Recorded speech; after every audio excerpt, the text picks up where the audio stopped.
Hi, I'm Mrs. Renner, and today I'll read to you pages 61 through 76. Bob fears our new neighbor will be a giant cat with slitted eyes and a coiled tail. But Stella says a truck will arrive this afternoon carrying a baby elephant. How do you know? I ask. I sample the air, but all I smell is caramel corn. I love caramel corn. I can hear her, Stella says. She's crying for her mother. I listen. I hear the cars charging past. I hear the snore of sun bears in their wire domain. But I don't hear any elephants. You're just hoping, I say. Stella closes her eyes. No, she says softly, not hoping, not at all. My TV is off, so while we wait for the new neighbor, I ask Stella to tell us a story. Stella rubs her right front foot against the wall. Her foot is swollen again, an ugly, deep red. If you're not feeling well, Stella, I say, you could take a nap and tell us a story later. I'm fine, she says, and she carefully shifts her weight. Tell us the Jambo story, I say. It's a favorite of mine. But I don't think Bob has ever heard it. Because she remembers everything, Stella knows many stories. I like colorful tales with black beginnings and stormy middles and cloudless blue sky endings. But any story will do. I'm not in a position to be picky. Once upon a time, Stella begins, there was a human boy. He was visiting a gorilla family at a place called a zoo. What's a zoo? Bob asks. He's a street smart dog, but there's much he hasn't seen. A good zoo, Stella says, is a large domain, a wild cage, a safe place to be. It has room to roam and humans who don't hurt. She pauses, considering her words. A good zoo is how humans make amends. Stella moves a bit, groaning softly. The boy stood on a wall, she continues, watching, pointing, but he lost his balance and fell into the wild cage. Humans are clumsy, I interrupt. If only they would knuckle walk. They wouldn't topple so often. Stella nods. A good point, Ivan. In any case, the boy lay in a motionless heap while the humans gasped and cried. The silverback, whose name was Jambo, examined the boy, as was his duty, while his troop watched from a safe distance. Jambo stroked the child gently. He smelled the boy's pain, and then he stood watch. When the boy awoke, his humans cried out, "Stay still! Don't move!" Because they were certain, humans were always certain about things, that Jambo would crush the boy's life from him. The boy moaned. The crowd waited, hushed, expecting the worst.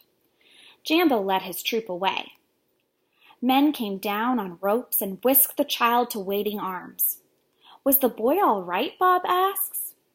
He wasn't hurt, Stella says, although I wouldn't be surprised if his parents hugged him many times that night in between their scoldings. Bob, who has been chewing his tail, pauses, tilting his head. Is that a true story? I always tell the truth, Stella replies, although I sometimes confuse the facts. I've heard the Jambo story many times.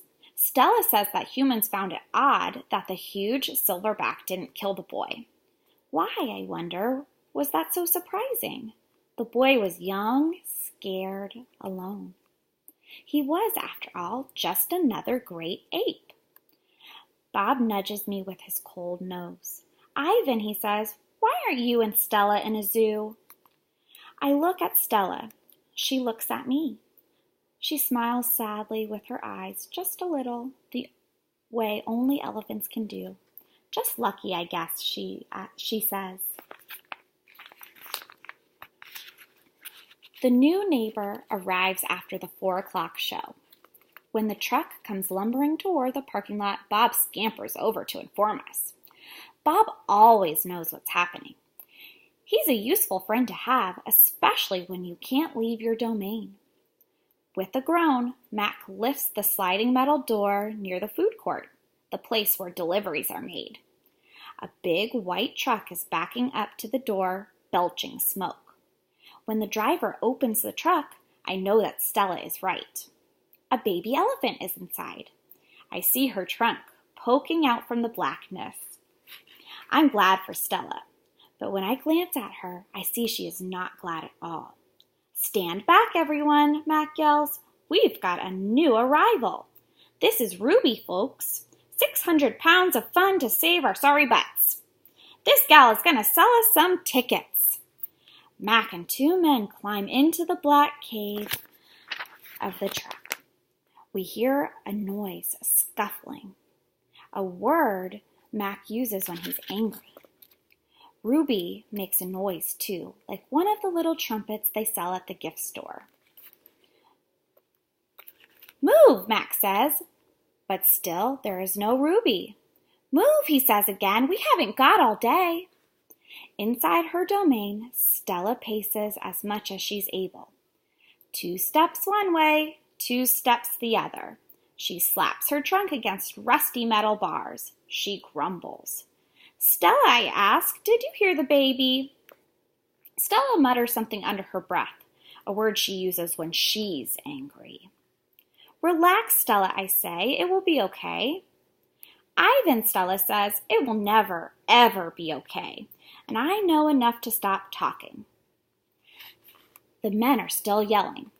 Some of the yelling is at each other, but most of it is at Ruby. We hear scrambling, pounding, shifting. The side of the truck shudders. I'm starting to like this elephant, Bob whispers. I'm getting the big one, Mac says. Maybe she can coax this stupid brat out of the truck. Robin Franks, please come to the office. Robin Franks, to the office. Mac opens Stella's door. Come on, girl, he urges. He unties the rope attached to the floor bolt. Stella pushes past Mac, nearly knocking him over. She rushes as best as she can, limping heavily toward the open back door of the truck. She catches her swollen foot on the edge of the ramp and winces. Blood trickles down. Halfway up the ramp, she pauses. The noise in the truck stops. Ruby falls silent. Slowly, Stella makes her way up the rest of the ramp. It groans under her weight, and I can tell how much she is hurting by the awkward way she moves. At the top of the incline, she stops. She pokes her trunk into the emptiness. We wait. The tiny gray trunk appears again. Shyly, it reaches out, tasting the air. Stella curls her own trunk around the baby's. They make soft, rumbling sounds. We wait some more. A hush falls over the entire Big Top Mall. Thud, thud, step, step, pause, step, step, pause. And there she is, so small she can fit underneath Stella with room to spare. Her skin sags, and she sways unsteadily as she makes her way down the ramp. Not the greatest specimen, Mac says, but I got her cheap from this bankrupt circus out west. They had her shipped over from Africa. Only had her a month before they went to bust. He gestures toward Ruby. Thing is, people love babies. Baby elephants, baby gorillas, heck, give me a baby alligator and I could make a killing. Stella ushers Ruby toward her domain. Mac and the 2 men follow. At Stella's door, Ruby hesitates. Mac gives Ruby a shove, but she doesn't budge. Doggone it, get a clue, Ruby, he mutters. But Ruby isn't moving, and neither is Stella. Mac grabs a broom. He raises it. Instantly, Stella steps in front of Ruby to shield her. Get in the cage, both of you, Mac shouts. Stella stares at Mac, considering, gently but firmly. Using her trunk, she nudges Ruby into her domain. Only then does Stella enter. Mac slams the door shut with a clang. I see 2 trunks entwined. I hear Stella whispering. Poor kid, says Bob. Welcome to the Exit 8 Big Top Mall and Video Arcade, home of the one and only Ivan. When Julia comes, she sits by Stella's domain and watches the new baby. She barely talks to me. Stella doesn't talk to me either. She is too busy nuzzling Ruby. She is cute little Ruby with her ears flapping like palm leaves, but I am handsome and strong. Bob trots a circle around my belly before settling down in just the right spot. "Give it up, Ivan," he says. "You're old news." Julia gets out a piece of paper and a pencil. I can see that she is drawing Ruby. I move to the corner of my domain to pout. Bob grumbles. He doesn't like it when I disrupt his naps.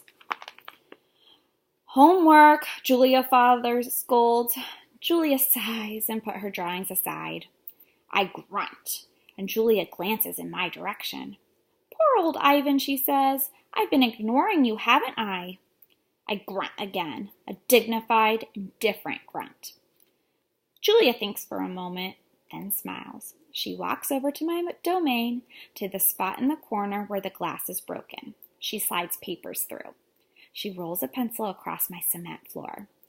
"You can draw the baby elephant too," Julia says. I bite the pencil in half with my magnificent teeth. Then I eat some paper. I hope you enjoyed this part of The One and Only Ivan. Keep listening to hear more of the story.